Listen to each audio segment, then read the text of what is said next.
বৌমা, বৌমা, তুমি কাজ না করে এই অসময় শুয়ে আছো কেন? যখনই দেখি তখনই তুমি শুয়ে থাকো। আম্মা, আমার প্রায় ডেলিভারি সময় চলে আসছে তো এখন কাজ করতে আমার খুবই কষ্ট হয়। মাত্র সব কাজ শেষ করে তারপরে একটু শুয়ে পড়ছি। হইছে হইছে, আর ন্যাকামো করতে হবে না। আমরা কি বাচ্চা জন্ম দেইনি নাকি? কই, আমরা তো তোমার মতন এমন করি নাই। আমার যেদিন বাচ্চা হয়েছিল সেদিন সকালেও সংসারের কাজ আমি এক হাতে করছি। আর তোমার যত সব ন্যাকামো।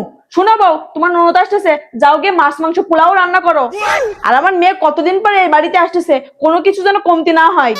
কিন্তু আম্মা, আমি তো মাত্র দুপুরে রান্না শেষ করে তারপর আসলাম, এখন আবার রান্না করছো তাই কি হয়েছে? আমার মেয়েকে ওইসব শাকসবজি দিয়ে খাবে নাকি? তুমি জানো না আমার মেয়ে 5 মাসের প্রেগনেন্ট, ওকে এখন ভালো মন্দ খেতে হবে। যাও গিয়ে তাড়াতাড়ি রান্না বসাও। আচ্ছা আম্মা।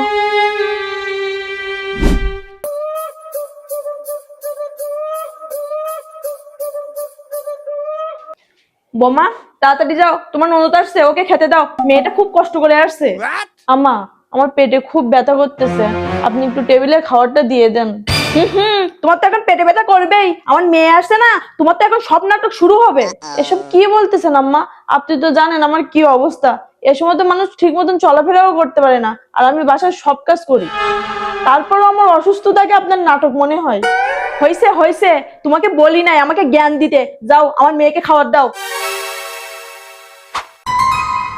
কেমন আছো ভাবি? ভালো আছি, তোমার শরীর ভালো আছে? আলহামদুলিল্লাহ ভালো ভাবি। আচ্ছা আমি খাবার দিচ্ছি, তুমি খেয়ে নাও। ভাবি, সব তরকারি অনেক মজা হয়েছে, শুধু মাংস তরকারিতে একটু লবণ বেশি হয়ে গেছে। হবেই তো, মহারানীর তো রান্না বান্নার দিকে মন থাকে না। ওকে তো জোর করে সব কাজ করাইতে হয়, ওই ইচ্ছে করে করছে যেন আমার মেয়েটা না খাইতে পারে। আম্মা, আপনি এসব কি বলতেছেন? এত কিছু রান্না করছি, একটা তরকারিতে না হয় লবণ বেশি হয়েছে তাই বলে আপনি এইসব বলবেন? আমি যে কষ্ট করে গরমে রান্না করছি, এটার কোনো মূল্যই নাই আপনার কাছে।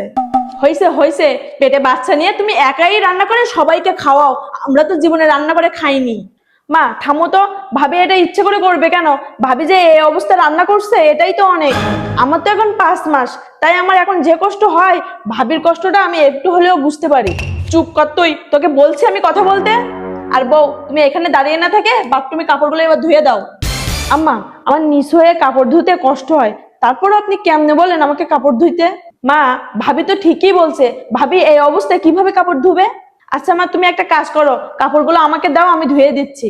না না না, তুই পারবি না এই অবস্থায় কাপড় ধুতে। এখন থেকে তুই কোনো কাজ করবি না, শুধু খাবি আর ঘুমাবি। আম্মা, আপনার মেয়ের তো মাত্র 5 মাস, আপনার মেয়েকে এখনই বলতেছেন বাড়ির কোনো কাজ না করতে?